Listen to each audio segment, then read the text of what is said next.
Okay, well, hey guys, how's everyone doing? Really excited to be here. The year is almost over, right? We got 2 more months here. My name's Alex. I invest in short-term rentals and hotels. Really passionate about helping healthcare workers kick the burnout to the curb by creating multiple streams of income. So yeah, I'll kick it off to Savannah. Hey everyone, my name's Savannah. I'm on social media as Net Worth Nurse. I am a registered nurse, been a nurse almost 10 years now. Started investing in real estate beginning of 2020.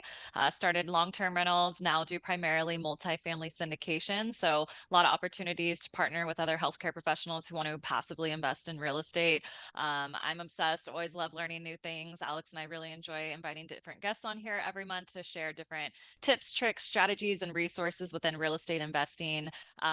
We do record all these sessions. They're available on YouTube. And with that, we have Kathy here today. So Kathy, I'm going to go ahead and let you share screen and intro yourself and tell everyone why you're here.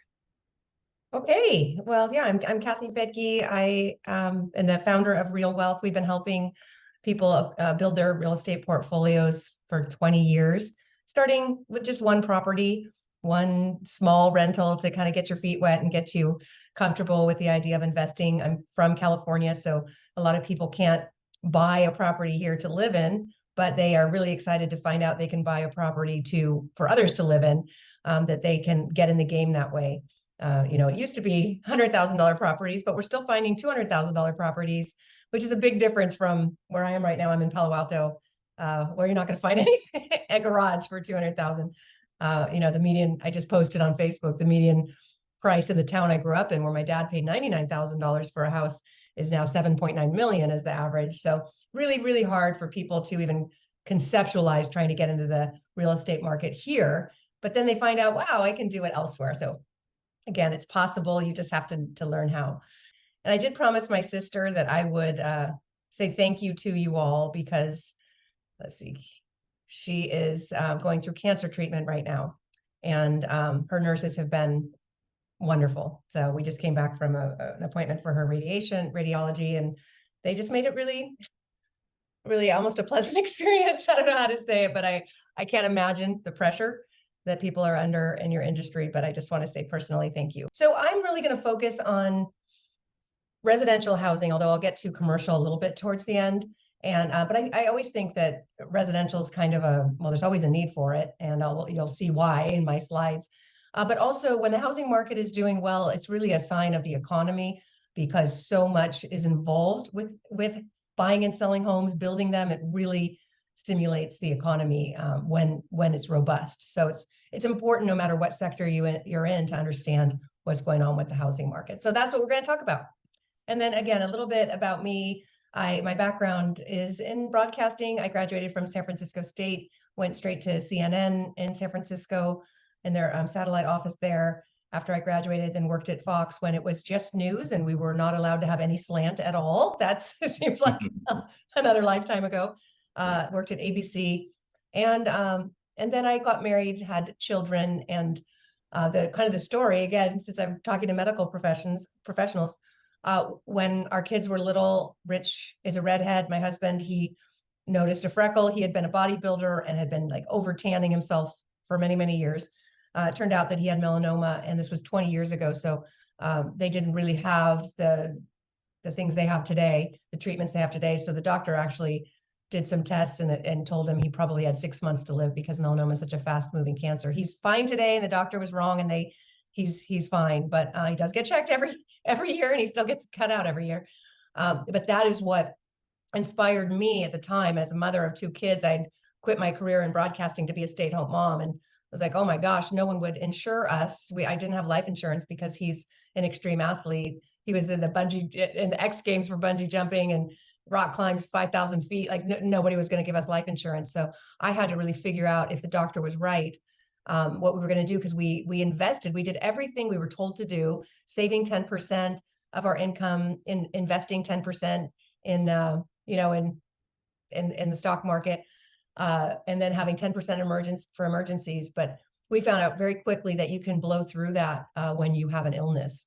So we weren't properly insured with medical insurance for that.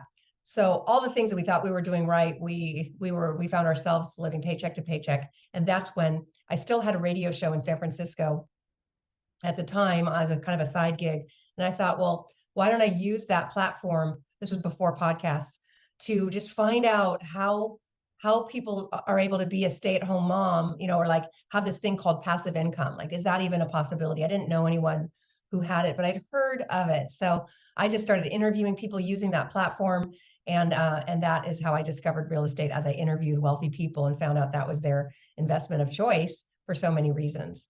Yeah, so I have since, Rich took that show from San Francisco, uploaded it in podcasts when they first came out in like 2005. So I was one of the first podcasters, and I've been interviewing people for 20 years about this topic of real estate and how to create passive income. Specifically, I focus on professionals who already have jobs, who are already working, have an income, but really want to be investing it so that they can be job optional, work only if they want to, and only doing the things that they want to do with the people they want to do them with.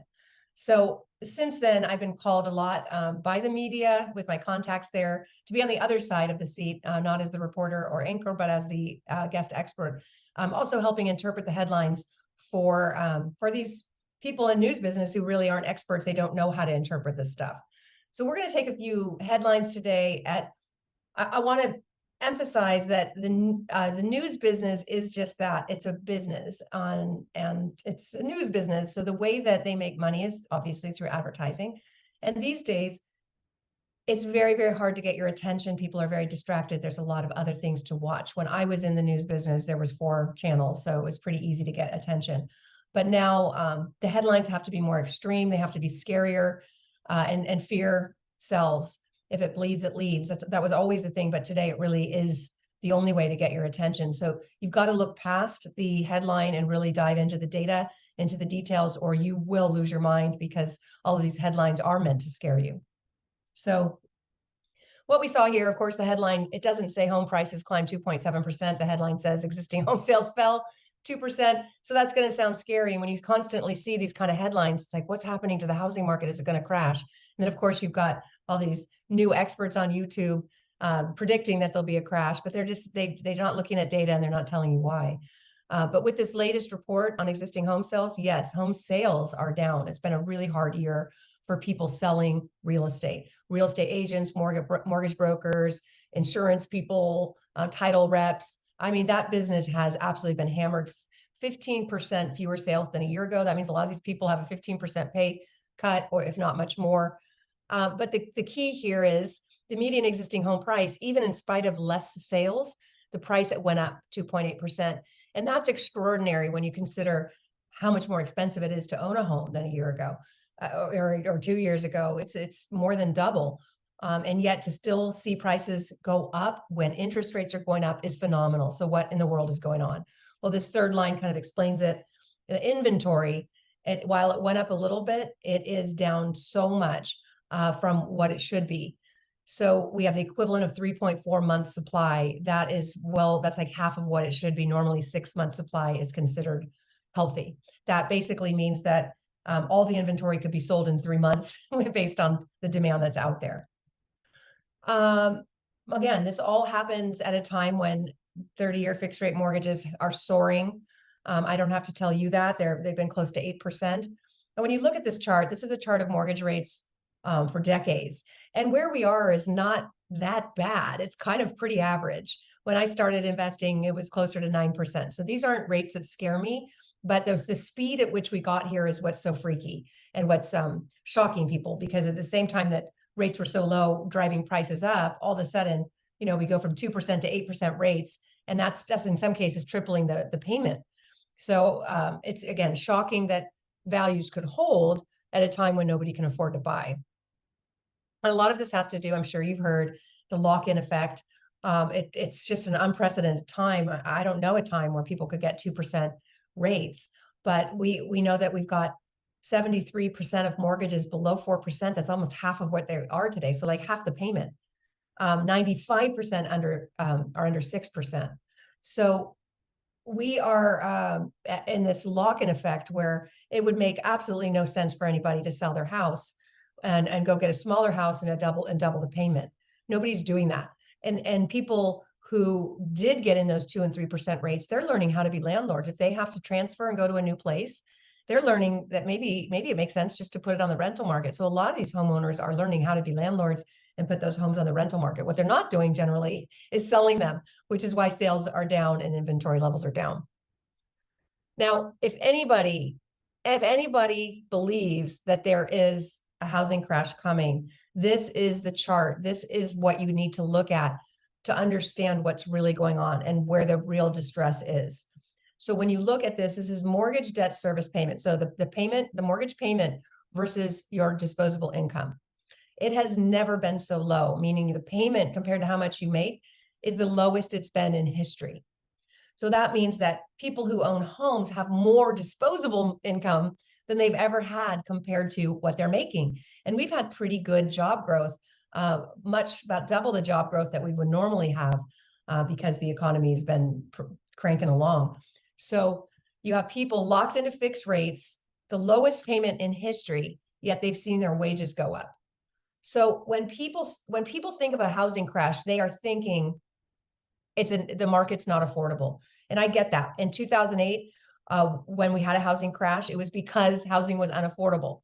Prices were high and people couldn't make the payments. But the biggest difference is this slide. These people, these homeowners today are locked into fixed rates.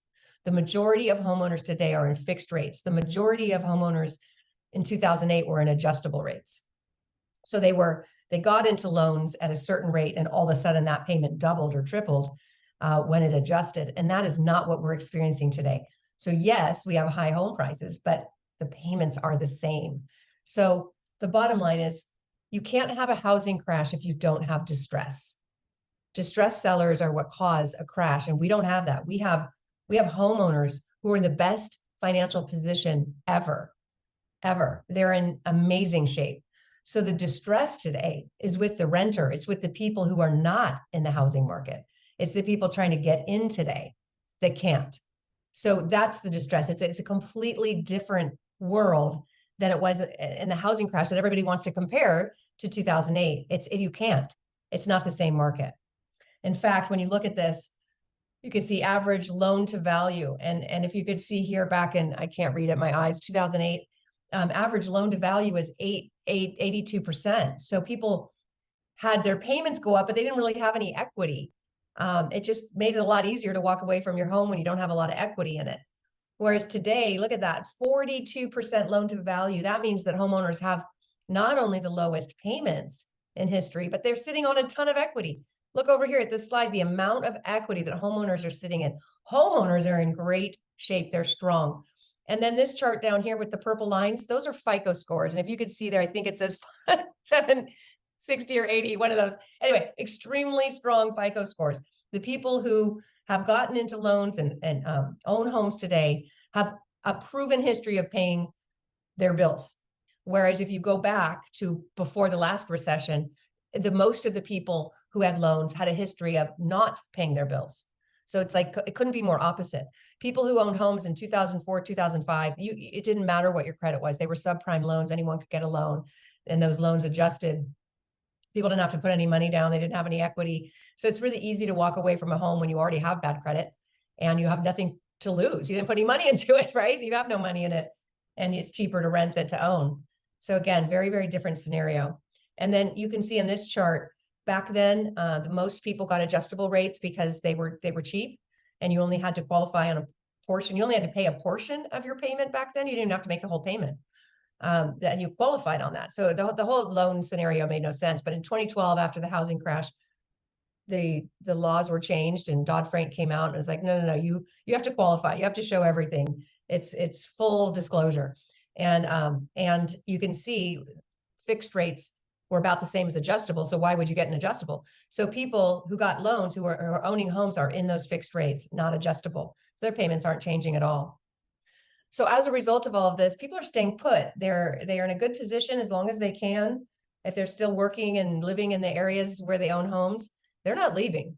They have no reason to. Even if they want to move up, get a bigger house, or move down, get a smaller house, it makes no sense. They're not going to do it. So the amount of time that people are staying in their homes has doubled, and it will probably continue to do so. And again, like I said, if people have to leave. They're like, why would I give up this 2% rate? I could just put it on the market and learn how to be a landlord and cash flow. It's a lot easier to become a landlord these days. There's so much information on it versus when I started 20 years ago, there weren't podcasts, and you just had to kind of like read books or watch late night TV or have a mentor. Very different today. So really the theme of 2023 has been this low inventory. If people aren't selling their homes, they're staying put, then what's on the market?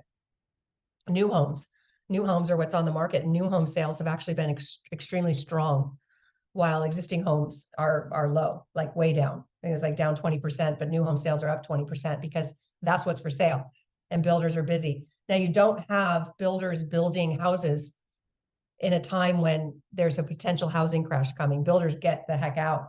They don't want to have all their eggs in one basket, have a bunch of homes on the market that don't sell when there's a bunch of, inventory flooding the market from distress. Builders won't build in that scenario, but in a scenario where there's nothing for sale, builders get busy, and that's what's been selling. Another thing to pay attention to is like, well, gosh, who's buying then? Who's buying these homes? Who can afford to buy a home? And this slide kind of upsets a lot of people. Boomers get a bad rap for having all this, but basically they hold 50% of the wealth when they only represent 24% of the population. So again, there's a lot of memes, SNL skits, and on about boomers. But you got to remember that boomers have been working for 30 to 40 years. So you would hope that they have accumulated some wealth. I would hope that for you too in 30 to 40 years, young people, that you'll also be in this position someday. So it's just where it's at. As these, you can see the slope as they die. Who's gonna get that wealth? These guys, the millennials. So you've got just a tremendous amount of money that's going to go here. Millennials got a bad rap for a while, but let me tell you, they're one of the most educated populations out there. They have the highest college degree rate, and they have access to more information than the government had when I was their age. So, these people are, I'm guessing, going to be pretty good with their money when they inherit it. At least that's a theory. That what are they going to do with these houses? That's something to think about. But what we do know is that baby boomers are living longer. They have a lot of money, so they can invest in all these, all these ways to stay young and beautiful. Cold plunges and saunas and, whatever people are doing. So baby boomers are living longer and they're chasing their kids. They want to be near their kids and their grandkids. So Zonda does research for new homes, new home builders, and kind of where's the demand.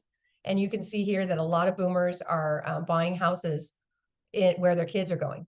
And their kids, as of 2022, are going to Austin, #1 market, Raleigh, Orlando, Charlotte, Dallas, Nashville, Jacksonville, San Antonio, Atlanta, and Phoenix. So a lot of that baby boomer money is going into these markets, and they have cash. They are in a good position. It's one of the reasons why Redfin came out with this report saying that 1/3 of home buyers are just paying cash. Well, if you're a boomer and you've kind of paid off your house over the years and you decide you want to be near your kids, you might sell it and pay cash for that house in Nashville because it's cheaper than maybe, New Jersey or California or wherever you're coming from. So share of US homes bought in cash sits at a 9-year high. And then here you can see, like I said, new home sales. What's selling is what's new because that's what's available. So new home sales really up. So if you have any respect for Warren Buffett, you would say Warren Buffett probably doesn't believe there's a housing crash coming, because his company just invested $800 million into builder stocks. And D.R. Horton took the largest amount, almost $700 million. And D.R. Horton tends to be like first-time home buyers, the more affordable homes. So Warren Buffett is taking the bet that there is a need for housing, not a housing crash, but a need for new housing to meet the demand of all these millennials. And when I say all these millennials, I'm talking about this bump. The largest group in history is at home buying age and household formation age. And I don't know about you guys, but everyone I know, there's like so many people getting married. My kids are millennials, so their friends are getting married, having babies. There's just like, it feels like a baby boom right now. And this is why. This group of kids, 28 to 34, I get to call them kids because that's young to me. They're forming families, and there's a lot of them. So that's what's causing this housing market to stay propped. Now, when rates went up, you can see in this chart, this is from the National Association of Home Builders. When mortgage rates were in the 3%, you had about 44 million people who could afford the average new home. Today, it's actually higher than this, with rates higher, although I think they're coming down. The payment went up quite a bit with these higher rates, $1,000, almost a third higher, and priced out about 18 million people, but it's higher than that now. It's probably 22 million people priced out of buying a home in today's market, which means those people still want to live somewhere. That group of millennials isn't probably going to want to stay living with mom and dad on the couch when they're getting married and having babies. So what are they going to do? They're most likely going to rent until they're in a position to buy. And it makes no sense to own. It makes no sense to own right now when you look at this chart. And I say that as somebody who's pretty bullish on real estate. But it was pretty in the recession in 2008 to 2013. It was actually cheaper to own a home than to rent it. And then over time, as prices went up, it was kind of it still made sense to own. But when rates went up and home prices went up, you're paying far, far more to own than to rent today. So unless you get a fabulous deal or a lower rate, a lot of builders are buying down the rate to make it a better deal. But you've got 22 million people saying, why would I buy a house when I can rent the same one for less? And that's again why we're starting to see single family rent growth back up.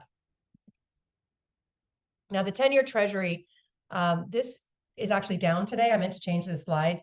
It was 4.9. It's like it was close to 4.7 today. If you want to get an idea of when rates will come down, you just follow the 10-year Treasury note, because that's the same investors who buy this 10-year Treasury note also buy mortgage-backed securities. It's kind of a safe play.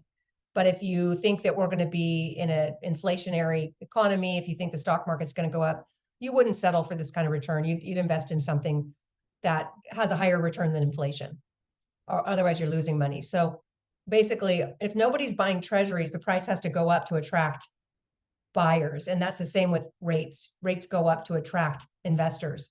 But when there's fear that there might be a recession or things might slow down, then these investors start to buy these notes and mortgage-backed securities for safety. And so if you're wondering why rates just went up so much, it's because the job market has been so strong and the economy's been strong and retail sales are strong. And the Fed raising rates has not worked to really slow down the economy like they wanted. And then, of course, you add oil, and then that cost of housing, inflation just has been sticky. And if inflation's sticky, then investors are going to find things that make a better return than inflation. But just today, that all turned. And it turned because the FOMC meeting, the Federal Reserve had a meeting basically saying, hey, I think we're done with the rate hikes. And it was a little bit more of a dovish presentation, and the bond market reacted. And they started to flood back into treasuries and mortgage-backed securities today. So I do believe this is the turning point where we will start to see rates come down. The war is scaring people, and the fact that there is a bit more of a slowdown, and we are getting closer to curbing inflation. So when rates come down, you can imagine as owning a home becomes more affordable, we'll start to see quite a lot of activity with all those millennials. But in the meantime, the job market has been so strong that, like I said, investors were buying other things. They were getting into inflationary investments. 9.6 million job openings last month, up from 8.9. I mean, the job market has just been insane. And again, even though inflation has come down, it's still too high. So that's why rates went up. It was just too hot. The economy was just running too hot. And we know this GDP now is sort of a running estimate on the economy, the economic output of the US. And a lot of people thought we'd be in a recession by now. It couldn't be more opposite. We're going to have a huge, huge Q3, like 4.9% or so. That's a strong economy. So it's really been a confusing thing for investors because the Fed has been trying to raise rates to stop growth, and it just hasn't worked yet. Additionally, wage growth is still high. It would normally be around this 2.5%, 3%. It's been 4, 5%. And this is what the Fed is trying to kill. It's trying to kill inflation. And therefore, you got to kill some of these jobs, because if there's too many job openings, employers have to pay more for those employees, and that gets passed on to the consumer and the cost of goods.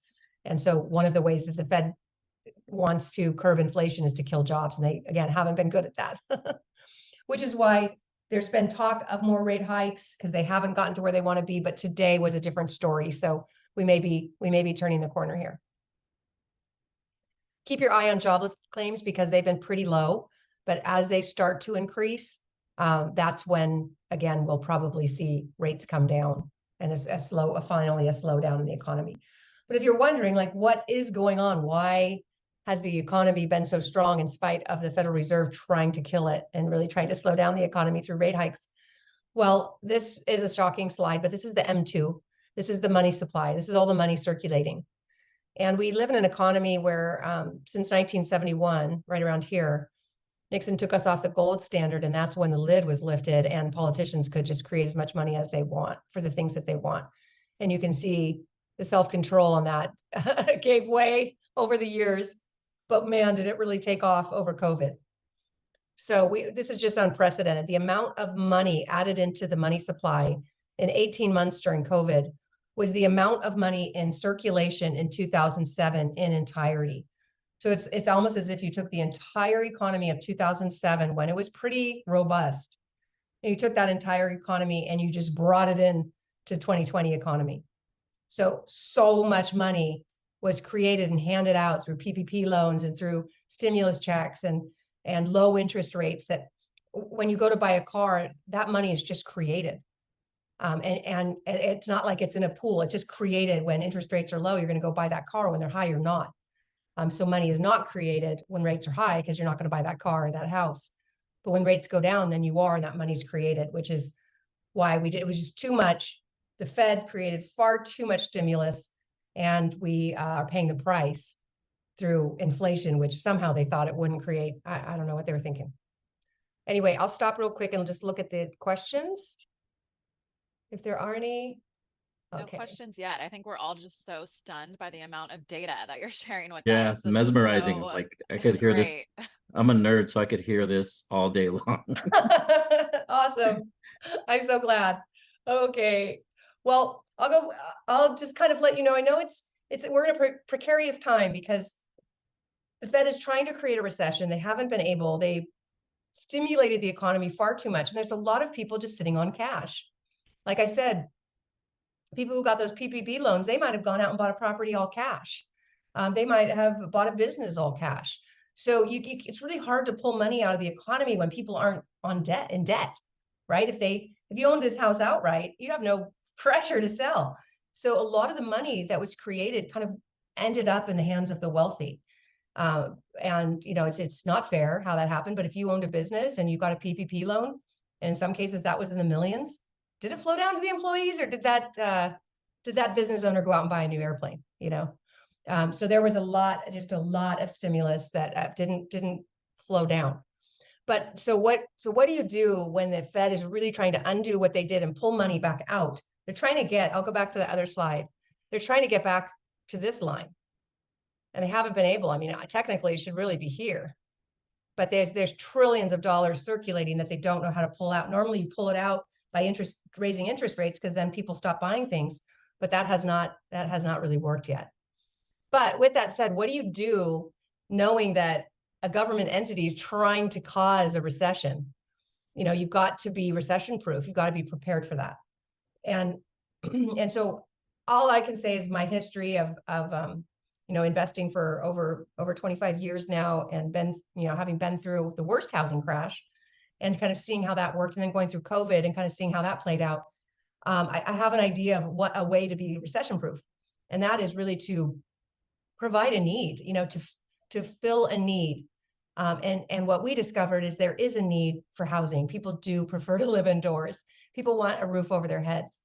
And if you're able to provide that, and in an area where people can pay you for that service, you're going to get through a recession, because if people are going to give up something, it's maybe not going to be their payment of where they're going to live. It might be the car payment, but maybe not the house payment. So we bought, when I was in 2005, I had that radio show, like I said, in San Francisco, and then that turned into a podcast. But because I was on a major San Francisco radio station, I was able to get really big names on, to interview. And one of the people I got to interview was Robert Kiyosaki of Rich Dad Poor Dad, Great book if you haven't read it. I'm sure you all have though. But he came on in 2005 and said, this is all going to blow up. And it's hard. Obviously, you look back now and go, well, that's so obvious. But when you're in it, it's hard to see. In 2004, home prices had gone up 40% in some areas. In 2005, same thing. Just massive, like people were making money hand over fist. And, he comes in and is like, this is going to end. And nobody wanted to hear it. But I knew he was right. And because I was a mortgage broker at the time and I knew how bad those loans were and that people couldn't, that it made no sense. So I said, well, what are you doing to avoid whatever's coming? And he goes, well, these loans are going to adjust in 2006, 2007. People aren't going to be able to make the payments and it's all going to blow up. And he goes, except in Texas, because they aren't doing those kind of loans. They were really strict with their lending. So he said he was selling all of his properties in Florida and Arizona and California and the areas where prices had gone up. And he was cashing in at the peak, basically, and then trading them in 1031 exchanging into Texas. And I said, why Texas? Besides the fact that they weren't doing those crazy loans. And I knew that. I didn't like doing loans in Texas because they were so strict on the guidelines, which turned out to be a good thing for Texas. But he said, well, Texas has reinvented itself and is giving tax credits for businesses that move there. And the housing is very affordable. So it's really good for the employees that move there too. So he said, it's just the numbers make sense. And that made sense to me too. So Rich and I jumped on a plane. I didn't know what I was doing. So I just met with home builders and thought, well, that'll be an easy thing to manage from afar. I don't have to renovate or anything. And we were able to buy houses like this in Rockwall, Texas for $140,000. Between 130 and 145,000, gorgeous homes. They rented for, 1,500 or so. They were A-class schools. And when the housing market crashed just a few years later, you could technically say we bought at the peak. But because we bought at the peak in a growing market, we were really buying at the bottom of that market. So what I learned is that not all markets are the same and they behave differently. And when the housing crash happened, these homes didn't go down in value. They stayed rented and since then have gone up about 3 times in value. So I learned, gosh, you can get ahead of the storm or out, get in the quiet of the storm if you do it right. And these are some of the things we learned. If you are fearful of jumping into the market at this time, remember, you can be the calm in the storm if you invest in areas where there's job growth, population growth, but it's still affordable for the average person living there. And then I would add in one more thing. If the cities reinvest in itself in those areas, we knew there were freeways and schools and hospitals coming in. To be recession proof, you just want to make sure that the cash flow coming in from the property is covering your expenses and some, and that you have cash reserves. There is a chance your tenant could lose their job in a recession. So you want to make sure that you have the cash reserves for that. You treat your business like a business. Real estate is a business. And any good business will have reserves for hard times. So, hey, your tenant, you might have to have an eviction, but you've got the money set aside for that. So you don't have to worry about it.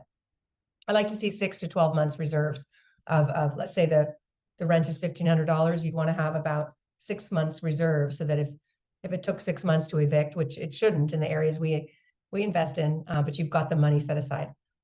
Don't over leverage. This means like don't get in over your head buying too much without that reserves in place, because real estate always works out over time. The reason it doesn't work out is if you can't make the payments. If you can make the payments over time, you're going to be just fine. So you want to make sure, again, you've got the cash flow coming in to cover things and that you've got reserves in case there's issues. And then fixed rate loans, then you don't have surprises and sudden adjustments. And then being in the right market, being in a market where if somebody does lose their job, that, they leave, they don't stay like in California and not pay the rent, that they have to pay the rent. So based on the information that I had and what I saw coming in the market, this huge demand with short supply and a need for rental properties, the minute I heard that rates were going up, I did the opposite of the masses. There were people that were like, I'm out. I don't want anything to do with real estate as rates go up. And I was the opposite. I'm like, we're going in, because for the past decade, there's been so much competition in real estate. And then during COVID, it was ridiculous. So all of a sudden it was like, finally, it's our time. We're not going to have all the competition. So I did the opposite of a lot of people. And we actually started a fund where I raise money from investors and we just buy these properties all cash and we have no competition. So we're in North Dallas. We have a rental fund called, you can see growdevelopments.com is where you find it.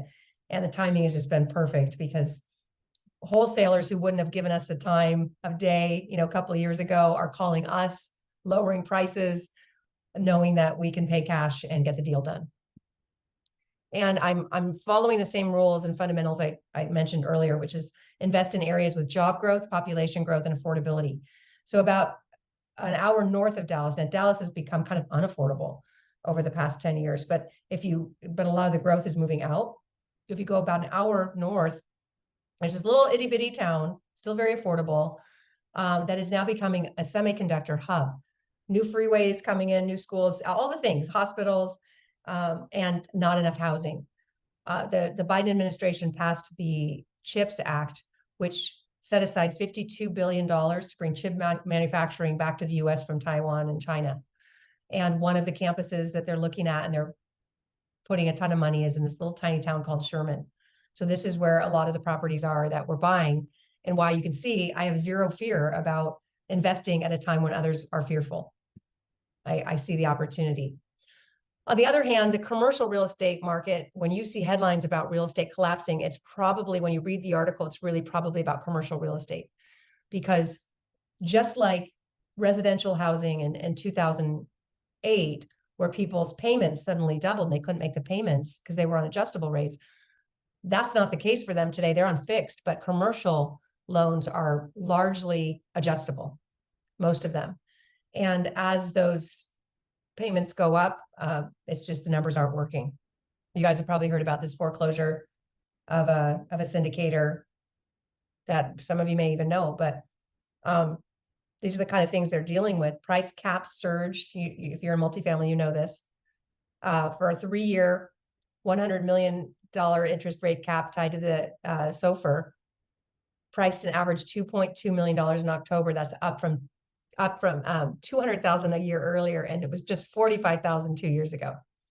So this is just an example of the kinds of increases on these adjustables that commercial real estate investors weren't expecting, even some of the best. That's why you're seeing these office. I mean, even BlackRock, it's like defaulting, and that's you'd think that those guys have a lot of research and data, but they were not expecting rates to go up this high. And they're in a world of hurt right now, not just with the rate hikes, but and with incomes going down as more and more people are working from home. So like I said, with real estate, you want to look for the distress. And today the distress is in renters and people wanting to buy homes. So you could solve that problem by bringing on new inventory, building new homes, doing what we're doing with our fund, buying old homes that aren't very livable and renovating them, making them really nice. Bringing on new inventory is a way to solve that crisis. And that's a great opportunity right now. There's going to be a lot of pain in commercial real estate, and that's going to be an opportunity soon too. Some people are already jumping in. I personally am waiting because I think that we haven't seen the bottom yet in commercial. But again, the prices, the deals are much better. A lot of people who hold commercial real estate, their loans aren't due yet, so they're not experiencing the distress yet. So that's why we don't really know where that bottom is. So just be careful. And when looking at commercial real estate, just stress test for the worst case scenario. What if rents don't go up? What if rents go down? What if rates don't come down? What if they stay where they are? What if you can't refi? Like these, you got to be especially careful in your underwriting today.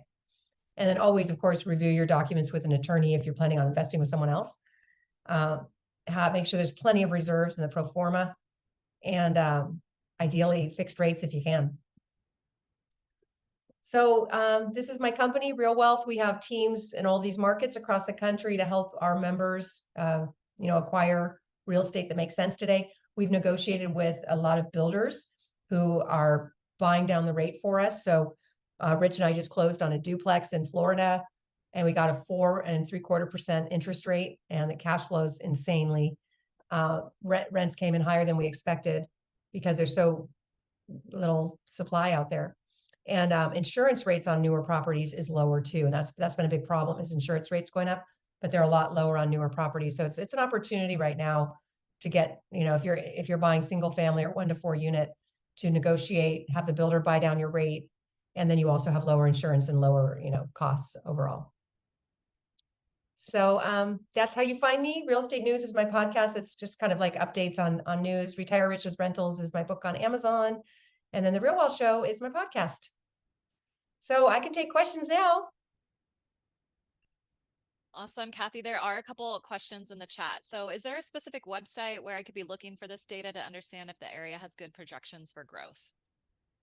Yeah, I mean, there's a few. I do like citydata.com for looking at there's different tools on that, and you can hone in on a market and find out what the wage growth has been. So it's kind of looking at data, but data is old news, basically. So you can only get so much there, but you can see certain areas where crime rates are lower and wages are increasing, and that's helpful there.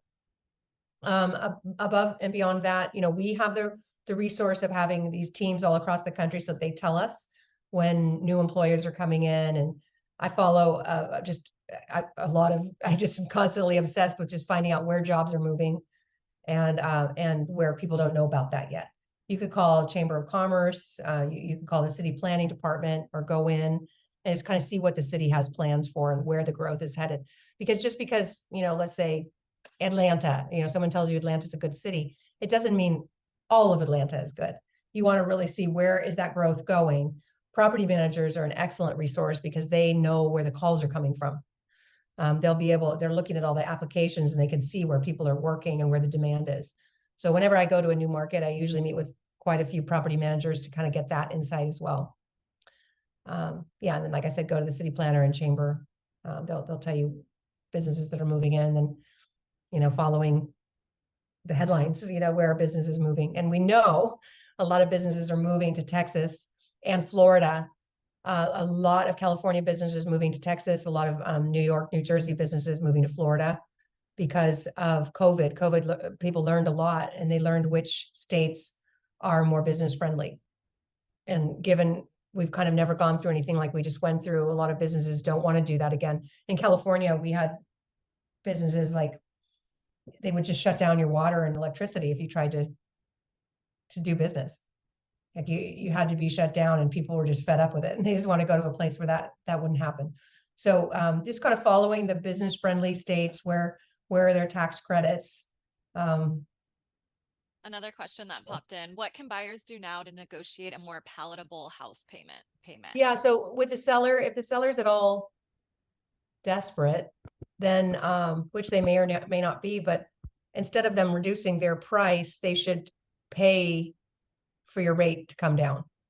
So that's what we've negotiated with the builders that we work with, like just buy down my rate, and they might pay 3-4 points for that, but it's just better for everybody in the long run. So try to negotiate the seller to buy down your points. Some people are assuming loans. If somebody's in a distressed situation, they need to sell, and they have a 2% mortgage, it might be a good time to learn subject to financing, which means that you just kind of take over that payment for them. You might just pay them a down payment and then take over their loan. The loan probably doesn't allow it, but a lot of people are doing it anyway with the belief that as long as you make the payments, the bank's not going to notice. I don't know. There's theory that the banks don't want to be in that 2% loan, so they'll call the note if there's a new owner. But I do know a lot of people doing subject to, and seems to be working. So that's another way. Are you doing temporary or permanent buy downs? Permanent. Well, the loan we got on the duplex is a 10-year fixed, and then it adjusts slowly after that. But we probably refi out of it at some point. Hey, Kathy, so much clear-cut data. I'm mesmerized by all the charts and everything. I've watched some of your YouTube videos, so I'm like, every time I watch it, I'm like, oh, she's dead on, and she's got her data. But let me ask you this, because there's a lot of us here in the medical field that got into short-term rentals within the last 2-3 years, and then we're getting into midterm rentals. What are your thoughts on this? Because you are investing in need, and there's a serious need in housing. What are your thoughts of us still investing in midterm rentals or short-term rentals? I haven't done the midterm. I have 3 short-term rentals, and they've actually done really well. It's definitely down, but I can only compare it to COVID. We started in 2020, so I don't know what life was like before that, but we were just booked solid during that time because our units were standalone, and hotels were shut down and you couldn't travel anywhere. So, and we're close to LA. And so we had 10 million people that just, maybe wanted to have a vacation driving distance away. But it slowed down a bit this past year, but still really good. I would say though, but down probably 20 or 30% from the years before. Yeah. So I'm still a big fan. I haven't, believe it or not, tried midterm rental. I'd really like to. I've heard such good things, especially if you're, already in the healthcare profession, and that's generally who's renting them, as I understand it. So, I'm a big fan, and I say that, but actually in our Utah one, it's been rented pretty regularly for more, I guess, what you call midterm. I just been doing it on Airbnb. I haven't used Furnish Finder or anything, but I mean, based on what I'm hearing, and you guys would know better than me, that there are so many traveling nurses, and that will continue to be a strong demand. Yeah, Savannah has a midterm rental there in LA, and I think she's booked solid, right? So Yeah.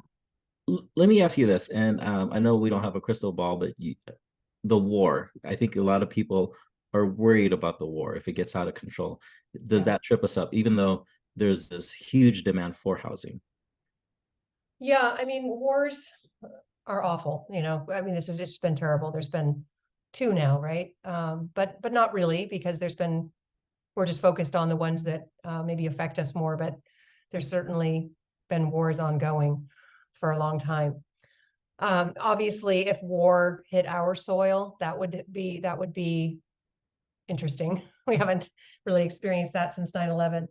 I mean, that's always a fear, right? It's also the fear of earthquakes in California. I mean, there's certain things we just don't know and can't control. But I don't see the current wars in Russia and in Israel as really affecting demand for housing in the US. And then one final question that we have here, Kathy. Do you think that Airbnb operators in saturated markets are going to be the first distressed Airbnb operators, sellers? I mean, for sure, that anytime there's more competition, that's tough unless there's a commensurate amount of growth. If there's more need for what you have, and then it would be okay. But I think the biggest issue is regulation. That seems like the bigger concern, because for a time when hotels were shut down during COVID, what they weren't going to fight so hard. But I think the hotel industry is it sees Airbnbs as a pretty serious competitor, and we're kind of seeing that happen across the country of stricter regulations. So to me, that's the bigger issue, and I just know, and obviously medium-term rentals, you get around it, but with the short-term, I know in LA, technically we're supposed to be living there, right? That's the way I understand it. You're supposed to be living at the property if you're going to Airbnb it. So that's, to have it'd be pretty tough to scale that. Yeah, so great. Such great insight. I think for a lot of real estate investors coming here kind of frozen and in action because of all the news headlines and not knowing what to think, it really helps looking at the data and making comparisons to the 2008 housing crisis and what's going on now, and really the stark differences between the two. Like, I love that. So great to present that stuff. So thank you so much for being here. I'm going to drop my YouTube channel where this is going to be. It's also going to be available on Alex's YouTube channel as well. We also both send out emails. If you're on our email list for the Healthcare Professionals Investing in Real Estate Facebook group. Alex, any final parting words? No, just really, really good information out there. Just know that real estate's a long-term play, and just as long as you hang on as long as you can, I think you're going to be just fine. Yes, Yeah. awesome. Thank you so much, Kathy, for being Oh here. my And gosh, everyone, thank we you, will Kathy. have all of her contact information in both YouTube channels and on the emails that are going out. So we will see you all next month. Have a great night. Perfect. Bye, Thank guys. Thank you, you. guys. Thank you, everyone. Yeah. Bye-bye.